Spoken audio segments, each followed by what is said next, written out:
मैं मंदिर में जाने से ज्यादा हिंदू होऊंगा, ना टोपी पहनने से मुसलमान बनूंगा।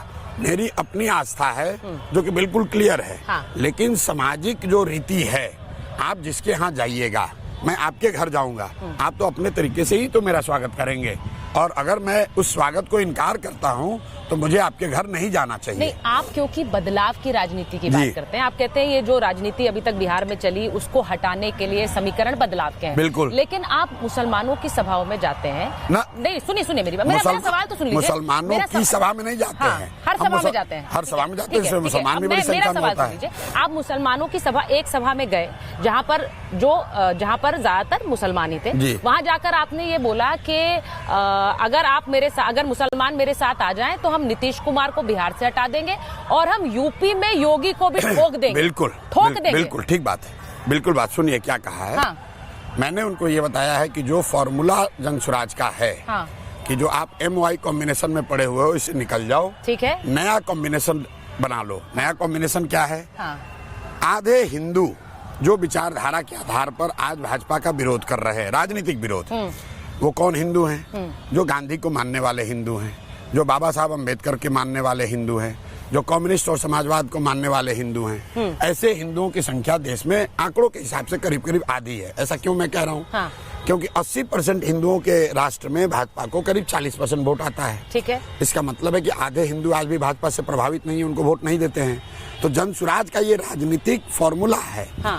कि विचार मुसलमानों को उन हिंदुओं के साथ सामाजिक राजनीतिक गठजोड़ बनाना चाहिए जो जाति के आधार पर नहीं, विचारधारा के आधार पर भाजपा से लड़ रहे हैं। और अगर ये गठजोड़ बनेगा तो भाजपा न सिर्फ बिहार में हारेगी, बिहार के आगे भी हारेगी, यूपी भी हारेगी, बंगाल भी हारेगी, मध्य प्रदेश भी हारेगी। तो ये समीकरण बता रहे हैं। आपकी बात बिल्कुल सही है। आप जब अपनी जगह बात करते हैं कि भाई 40% हिंदू और 20% मुसलमान 40% मुझे वोट करे तो हम बदलाव ला सकते हैं। हमें नहीं, हम ये कह रहे हैं कि अगर आपको भाजपा से लड़ाई लड़नी है, सुनिए पूरी बात, पूरी बात, तो भाजपा जो है वो एक विचारधारा आधारित व्यवस्था है। ठीक है।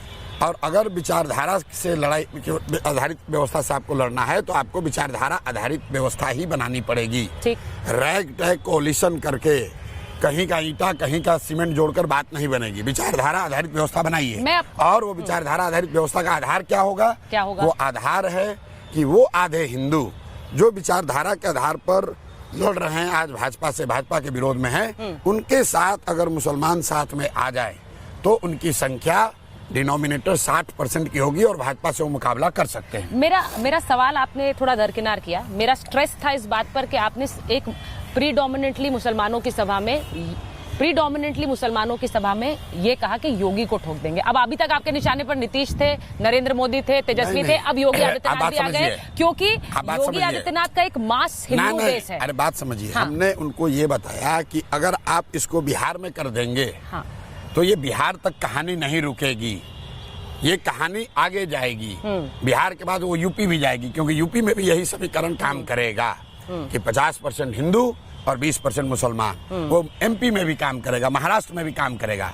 मैंने उसी भाषण में उनको उदाहरण दिया, उसको आप नहीं बता रही हैं कि जब गांधी आए चंपारण, सुनिए, नहीं सुन लीजिए, ठीक है। जब गांधी ने चंपारण में आंदोलन किया तो चंपारण के आंदोलन से देश को आजादी नहीं मिली। चंपारण के आंदोलन से देश को वो हथियार मिला जिसका नाम है सत्याग्रह। एक बार लोगों ने समझ लिया, देख लिया कि ये वो हथियार है जिससे अंग्रेजों को हराया जा सकता है, तो फिर नॉन कोऑपरेशन भी हुआ, सिविल डिसोबीडियंस भी हुआ, फिर भारत छोड़ो आंदोलन भी हुआ। लेकिन उसका आधार क्या था? उसका आधार गांधी द्वारा किया गया चंपारण का आंदोलन था, जिसमें सत्य, अहिंसा और सत्याग्रह की बात कही गई थी। तो मैं मुसलमानों को या सबको जो भाजपा से लड़ रहा है उसको ये बता रहा हूँ कि अगर बिहार में विचारधारा के आधार पर बनाई गई इस व्यवस्था में आधे हिंदू और मुसलमान साथ में आकर जीत हासिल करते हैं तो बिहार में तो सफलता मिलेगी ही मिलेगी। यहाँ के बाद आप दूसरे राज्यों में, यूपी इंक्लूडेड, सफलता की बात सोच सकते हैं। पीके अपने आप को मॉडर्न डे गांधी मान रहे हैं? ना, हम गांधी के फॉलोअर हैं। हम गांधी के बहुत आर्डेंट फॉलोअर हैं और बहुत छोटे व्यक्ति हैं। कोशिश ये करते हैं, हम लोग की इतनी ताकत नहीं कि हम गांधी से तुलना करें। हम तो गांधी की बताए हुए 10 बात में 2-4 बात भी अगर मान ले, कर पाए, वही हमारे लिए बहुत बड़ी बात है। हम उनके फॉलोअर हैं। हम चाहते हैं कि गांधी की जो विचारधारा है जो उनका प्रयास है, जो सोच है, उसको जहां तक हो सके उसको अपने जीवन में सार्वजनिक प्रयासों में शामिल करें।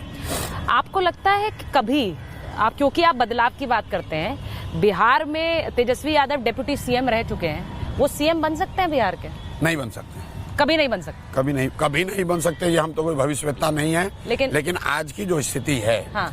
राजद कभी भी बिहार नहीं जीत सकती, इतना तो मैं आपको लिख के दे सकता हूँ। राजद कभी भी बिहार अपने दम पर नहीं जीत सकती है। बड़ा स्टेटमेंट है। बिल्कुल कोई बड़ा स्टेटमेंट नहीं है। वो 2005 के बाद नहीं जीते हैं। ठीक है। ये आप लोगों को लगता है कि लालू यादव जीत रहे हैं। लालू यादव को 1995 में जनता ने जिताया। उसके बाद से एक बार लोगों ने जान लिया कि ये फॉर्डर स्कैम के स्कैमस्टर हैं। एक बार लोगों ने इनका जंगल राज देख लिया, तो फिर लालू यादव को कभी बिहार ने नहीं जिताया है। बिहार के लोग इतने बेवकूफ नहीं हैं। ठीक है। मजबूरी है, समीकरण बनाकर कांग्रेसियों की मदद से लालू यादव यहाँ बने हुए हैं। मैं हमेशा कहता हूँ कि बिहार के दुर्दशा के लिए लालू और नीतीश जिम्मेवार हैं, लेकिन इसके असली गुनाहगार कांग्रेसी और भाजपाई हैं। क्यों? क्योंकि लालू यादव 15 बरस 18 बरस सत्ता में कांग्रेस की मदद से रहे। नीतीश कुमार को बिहार की जनता ने एक बार जिताया, लेकिन 20 बरस से नीतीश कुमार को मुख्यमंत्री भाजपा ने बनाया है। क्यों किया है? क्योंकि ये दोनों दल दिल्ली में चंद सांसदों का लालच जो है, उनके समर्थन का लालच, इन दोनों दलों को ये मजबूर करता है कि लालू नीतीश के हवाले रखो बिहार को। बिहार की जनता का जो होता है हो, दिल्ली में हमको 15-20 सांसदों का समर्थन मिलता रहे। यही सोचकर मनमोहन सिंह, सोनिया गांधी ने लालू यादव की मदद ली। यही सोचकर आज अमित शाह और नरेंद्र मोदी नीतीश कुमार की मदद ले रहे हैं। यही वजह है राहुल गांधी सीएम के नाम पर मोहर नहीं लगा रहे। तेजस्वी की सभा में गए, मोहर भी नहीं लगाई। राहुल गांधी यादव ही हैं, तो हो भी सकते हैं, उसमें कोई दिक्कत नहीं है। वोट के लिए कुछ भी कर सकते हैं। अच्छा, ये भी आप बिल्कुल कह रहे हैं। और क्या मतलब बताइए कि राहुल गांधी, इनके पिताजी राजीव गांधी, इंदिरा जी, पंडित जवाहरलाल नेहरू, उनके ये वंशज हैं। और जिस तरह की राजनीति ये लोग कर रहे हैं अभी, खासकर बिहार में, मुझे नहीं लगता है कि इनके forefathers would take great pride in this. ये बता रहे हैं कि इनके पास कोई ऐसा शगुफा मिल गया है कि बस जातीय जनगणना करेंगे और पूरा देश की समस्या का खात्मा हो जाएगा।